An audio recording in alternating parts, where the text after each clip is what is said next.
গেছি। নাইনের বাচ্চা, ওই দিন তুই যে আমার পিছে পিছে গেছো সেটা ভিডিও করছে চুপে চুপে, কখন যে করছে আমি জানি না। ওই ভিডিও নিয়ে আবার সুরজ বেড়ে দেখাইছে, দেখা গিয়ে কইছে আমরা কি কুমতলবে জঙ্গলে গেছি।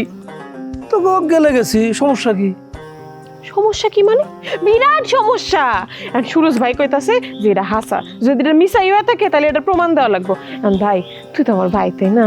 বিপদ আপদ তুই না থাকলে আর কে থাকবো? কা তোর একটু সাহায্য করা লাগবো, আমার লগে একটু যাবি, কিচ্ছু না, খালি এটা কবি যে তুই আমার লগে হইলে মুরগি ধরতে গেছিলি। তা আমার লাভ কি? হায় হায় জলিল্লাহ, তুই লাভ লোকসান শিক্ষা গেছোস? আগে অঙ্ক অত বুঝি নেই, এখন শিখে ফেলাইতেছি। তার মানে তুই যাবি না? না যামু, কিন্তু গিয়ে ওই একই গান গামু। আপনারা যা দেখছেন যা শুনছেন ঘটনা সত্য। আমার মান সম্মান যাইবে এটা তুই মানতে পারবি? হ্যাঁ, মানছে পুরা গ্রামের লোকে আমার মুখে থুতু মারবে, এটা তুই নিতে পারবি? তাহলে ওটা ভালোইব না? তুই তোর এই মুখ নিয়ে সুরজের আলোতে ঝলকানি না দিয়া আমাবস্যার আন্দারে আমার ঘরে উঠবি।